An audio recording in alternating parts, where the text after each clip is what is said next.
చేయట్లేదో నువ్వు ప్రజలకు సమాధానం చెప్పాలని చెప్పి కూడా నేను ఈరోజు అడుగుతా ఉన్నా. ఉస్మానియా యూనివర్సిటీకి పోయిండు మొన్న రేవంత్ రెడ్డి, ఏం మాట్లాడిండు? పేదవాడి మనసు చదువుతా అంటుండు. పేదవాడి మనసు చదువు పనిచేస్తాడు. మరి పిల్లల మనసు అర్థమైతలేదా నీకు? ఈ పిల్లలు పురుగులన్నం మాకొద్దు అని పోలీస్ స్టేషన్ పోయిండ్రు, పురుగులన్నం మాకొద్దు అని జాతీయ రహదారి మీద రోడ్డు మీద కూర్చొని ధర్నాలు చేస్తున్నారు. పురుగులన్నం తిని ఆసుపత్రుల పాలైతే ఈ పిల్లల మనసు నీకు చదువుతలేవా, నువ్వు కనబడతలేదా, నీకు వినబడతలేదా రేవంత్ రెడ్డి అని అడుగుతున్నా. డైలాగులు కొట్టుడు కాదు, చేతనైతే పని చేసి చూపి. ఆయన రాహుల్ గాంధీ ఉన్నాడు, అప్పుడు వచ్చిండు, ఇక మేము ఉద్ధరిస్తామని ఆటోలో కూర్చొని తిరిగిండు.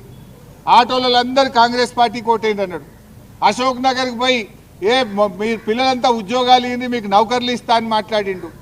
ఇక మస్తు మాట్లాడిండు. 6 గ్యారంటీలకు నాది జిమ్మేదారు అన్నాడు. ఇవాళ ఎటువైండు ఆయన రాహుల్ గాంధీ? ఇవాళ ఈ రాష్ట్రంలో దాదాపు 200-300 మంది రైతులు చనిపోతే రాహుల్ గాంధీ రాడు. ఈ రాష్ట్రంలో 160 మంది ఆటో డ్రైవర్లు చనిపోతే రాహుల్ గాంధీ రాడు. 116 మంది విద్యార్థులు చనిపోతే రాహుల్ గాంధీ రాడు.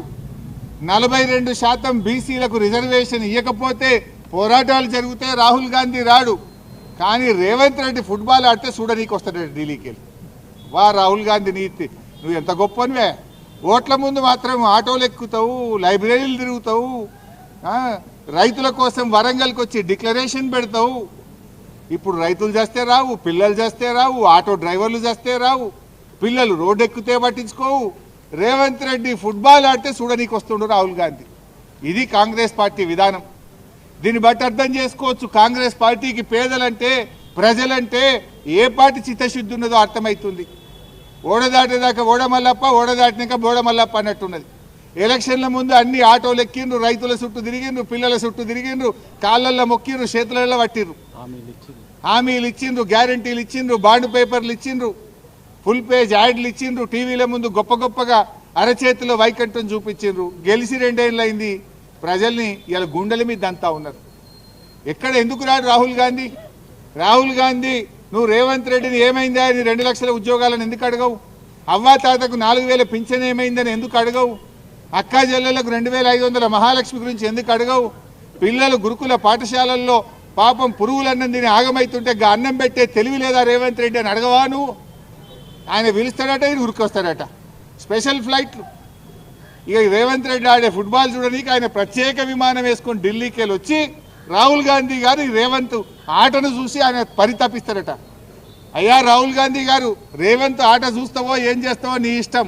ఈ పిల్లలు వచ్చి చూడు, కోటిలో నీలఫోర్లో ఉన్న పిల్లలు వచ్చి నీ రేవంత్ పాలనలో కడుపు నొప్పితో, పురుగులన్నంతో, కలుషిత ఆహారంతో ఆ పిల్లల్లో కన్నీళ్లను చూడు రాహుల్ గాంధీ.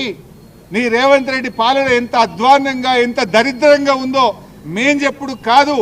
ఆ నీలోఫర్ ఆసుపత్రిలో, కింగ్ కోటి ఆసుపత్రిలో ఉన్న పిల్లల తల్లిదండ్రులతో మాట్లాడు, పిల్లలతో మాట్లాడు రాహుల్ గాంధీ.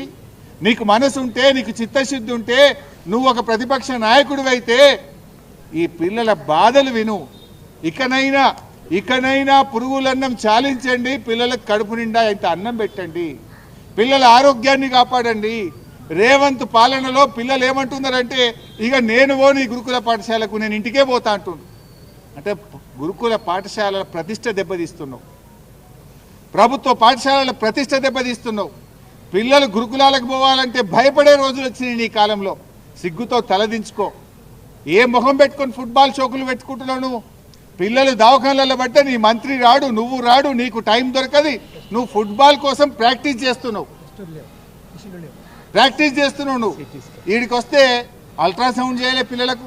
నిన్నటి నుంచి ఒక అమ్మాయి కడుపు నొప్పితో ఏడుస్తుంటే అల్ట్రాసౌండ్ చేయలే ఇప్పటిదాకా. ఏమైందా అల్ట్రాసౌండ్ చేయలేదంటే, అల్ట్రాసౌండ్ మధ్యాహ్నం 2 గంటల దాకానే చేస్తాం సార్, మధ్యాహ్నం 2 తర్వాతనే వస్తుంది అన్నది కడుపు, అందుకే రాత్రి అల్ట్రాసౌండ్ మా దగ్గర ఉండదు సార్, మధ్యాహ్నం 2 బజే అల్ట్రాసౌండ్ బంద్ అంటుండు సూపరింటెండెంట్.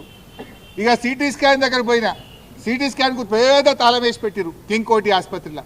ఆనాడు వైద్య ఆరోగ్య శాఖ మంత్రిగా కేసీఆర్ గారు ముఖ్యమంత్రిగా వారి డైరెక్షన్లో నేను ఇక్కడ సిటీ స్కాన్ పెట్టించిన. పరిస్థితి ఏంటంటే, మేము పెట్టిన సిటీ స్కాన్ నడపశాతం అయితే లేదు గవర్నమెంట్కు. 6 నెలలు అయిందట తాళం వేసి సిటీ స్కాన్కు. ఏమైందా సూపరింటెండెంట్ గారు అంటే, టెక్నీషియన్ లీవ్ పెట్టిపోయింది సార్. టెక్నీషియన్ పోతే ఇంకో టెక్నీషియన్ తెచ్చుకోవా? 6 నెలలకెళ్ళి సిటీ స్కాన్ పనిచేయకపోతే పేదల పరిస్థితి ఏంది? పేదలు ప్రైవేట్లో పోయి సిటీ స్కాన్ చేయాలంటే 4,000 5,000 ఖర్చు అయింది కదా. 6 నెలలకెళ్ళి సిటీ స్కాన్ రూమ్కు తాళమేసి పెట్టిందంటే ఈ పాలన ఎట్లా ఉందో మనం అర్థం చేసుకోవచ్చు. సో ఏది ఏమైనా ఇప్పటికైనా ప్రభుత్వాన్ని, రాహుల్ గాంధీని కోరుతున్నాం.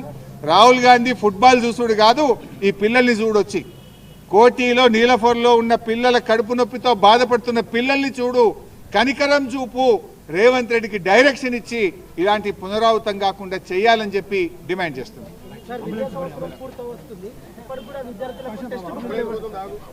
అంబులెన్స్ వచ్చిందని ఆపిన